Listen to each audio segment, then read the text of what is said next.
Pria ini karena tidak bisa menghasilkan uang. Jadi dia disiksa oleh istri setiap hari. Semua orang mengatakan bahwa dia tidak punya masa depan. Tetapi dia adalah agen khusus nomor 1 punya Korea. Setiap tidaan pasti akan menyelesaikan tugas dengan sangat baik. Dia menjadi idola dalam dunia agen Korea. Tetapi semua itu tidak membuat dia senang. Karena dalam hati dia hanya ada satu keinginan. Dia ingin menjadi seniman komik. Karena dia tidak suka setiap hari harus membunuh orang lain lagi. Dalam satu misi lompat dari pesawat, dia pura-pura kuncinya rusak. Jadi tidak bisa membuka parasut dan tenggelam ke dalam laut. Terorganisir setelah mengetahui ini. Diam-diam lakukan pemakaman untuk dia. Atasan menangis sampai habis air mata. Dan John sedang nyatai di laut. Hari-hari impian telah tiba. Ketika menjadi seniman komik, John baru menyadari jika dia bukan jenius. Menulis terlalu membosankan. Gaji setiap bulan juga sangat kecil. Setiap pengiriman naskah, John harus memutar otak untuk berpikir. Sangat sulit baginya untuk menerbitkan komik dia. Tapi komentar semua tidak bagus. Beberapa orang mengatakan bahwa menggambar dengan kaki mereka lebih baik daripada dia. Menghadapi penghinaan ini, John sangat kecewa. Dia juga ingin menulis cerita yang bagus. Sampai suatu hari, dia datang dengan ide baru saat berbicara dengan putrinya. Ayah bisa menulis kisah hidup ayah sendiri. John juga berpikir ke situ. Tetapi dia tidak berani. Karena semua yang dia melakukan di zaman dulu itu adalah rahasia punya negara ini. Tidak bisa diungkapkan. Tetapi berpikir berapa kali lagi. Dia menerima satu panggilan. Itu panggilan dari editor. Katanya komik John tidak bagus. Komentar yang jelek udah hampir 20.000 ada. Nanti jangan kontak ke dia lagi. Setelah itu langsung matikan HP-nya. John tidak ada kesempatan untuk jelaskan apa. John jadi pengangguran. Hanya bisa jadi tukang bangunan aja. Tetapi mandor tidak menyukainya. Sering mengatakan bahwa John adalah orang malas. Bahkan meludahi ke wajah dia. John sendiri minum miras di rumah. Membuka laptop dan melihat omelan dari para pembaca. Akhirnya John tidak bisa menahan lagi. Dia ambil pensil. Dengan marah duduk dan gambarlah cerita tentang hidup dia. Setelah selesai, karena lagi semangat, dia latih berapa seni bela diri di dalam rumah. Lalu berbaring di lantai menangis dan langsung tidur.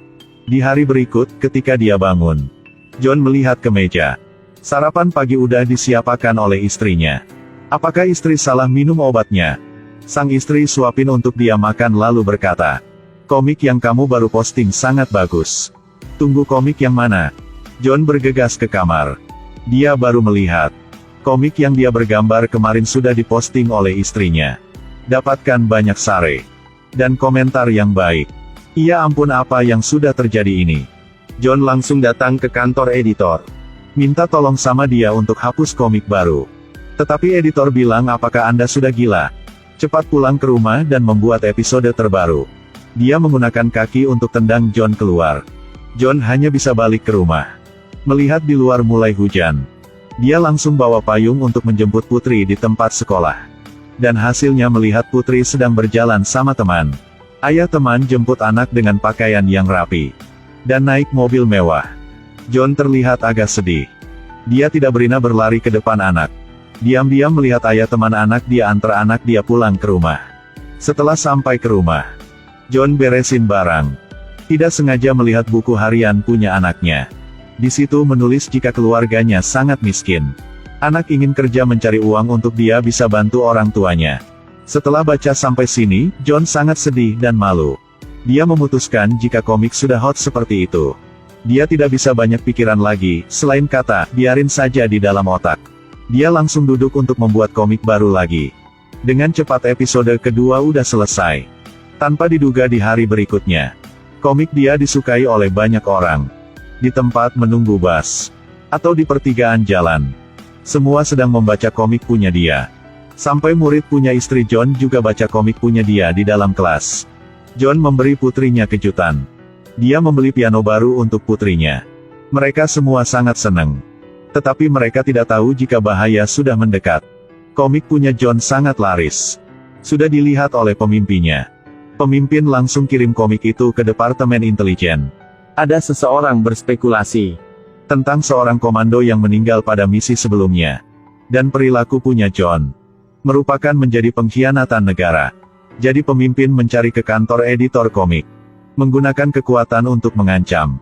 Mereka tahu bahwa John adalah penulis manga ini. Tetapi sekarang dia tidak ada di sini, dia sedang kerja di lokasi bangunan. John sedang dimarahi oleh pengelola. Orang depan ini tidak tahu. John bukan orang biasa. Sering memukuli kepala dia. Lalu minum air dan meludah ke mukanya. Agen khusus dari luar datang untuk bertugas. Mereka masuk ke dalam toilet. Melihat John sedang cuci mukanya. Identitas asli punya John adalah agen rahasia. Karena pengkhianati negara. Mereka datang untuk menangkap John. John tahu tidak bisa bersembunyi lagi. Suasana tiba-tiba berubah. Mereka mulai bertarung. John sendiri bertarung dengan banyak agen. Dia mengalahkan semua dengan cepat. Tidak sampai 1 menit mereka sudah berbaring di lantai toilet. Semua itu terlihat oleh pengelola sedang membuang air besar. Dia ketakutan tidak berani omong apa. John mencoba beberapa pukulan di depan orang itu. Orang itu ketakutan. Menangis sampai memanggil ibunya.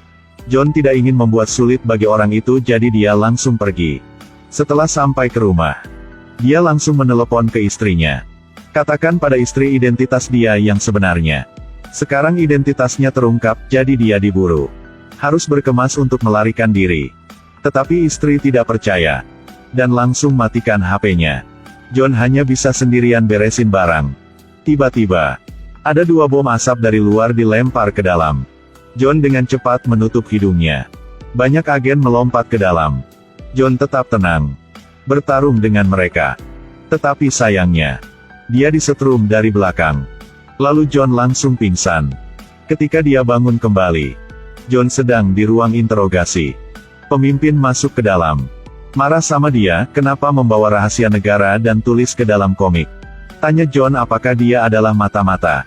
John bilang dia membuat komik untuk cari makan sehari-hari saja. Tapi dia tidak bisa membuktikan sekarang. Di dalam saat itu, telepon punya John berdering. Adalah suara orang asing. Orang berkata, istri Anda sedang ada di sini. Jika ingin selamatkan dia, dalam 20 menit, John dengan pemimpin harus datang ke tempat orang itu. Setiap melewati 5 menit, orang itu akan memotong 1 jari punya istri dia. Tetapi John sekarang, tangan dan kaki sedang diikat. Harus melakukan apa sekarang? Tidak lama kemudian, John tiba-tiba omong. Dia adalah mata-matanya. Dia akan mengungkapkan. Tetapi dia ingin obrol dengan pemimpin saja. Pemimpin duduk di depan John. John minta sebatang rokok. Pemimpin tidak banyak pikiran. Ulurkan tangan ke depan. Kemudian ditinju oleh John sampai pingsan.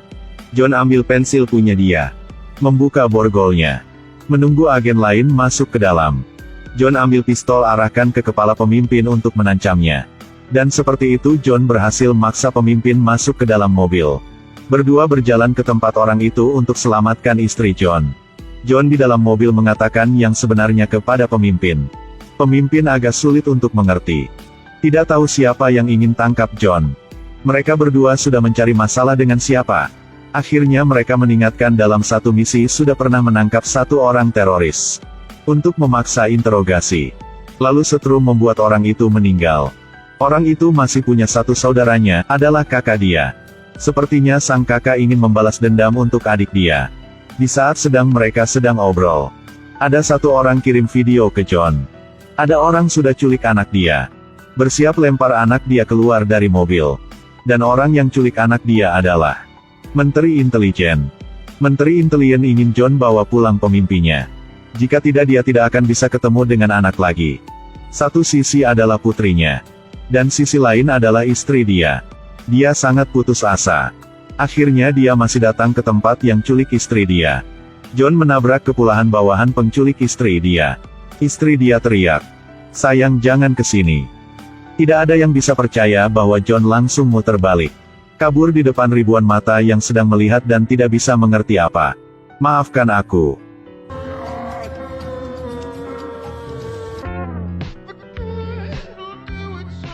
Tindakan ini membuat penculik tidak bisa mengerti. Istri marah karena tidak bisa tendang mati suaminya. "Suami macam apa kamu, bajingan?" Istri ditangkap. Anak juga ditangkap. Situasi mendesak ini Dia hanya bisa telepon dan bernegosiasi sama mereka. Minta waktu akan datang untuk selamatkan istrinya. Lalu langsung kembali untuk selamatkan anaknya. Tapi baru setengah jalan, Putri sudah kirim pesan untuk dia. Mengatakan bahwa dia sudah diselamatkan oleh orang lain. Di saat putrinya diculik. Teman baik punya dia adalah Chul karena tidak bisa menahan diri. Chul pura-pura jika anak itu sakit perut anterin dia ke toilet.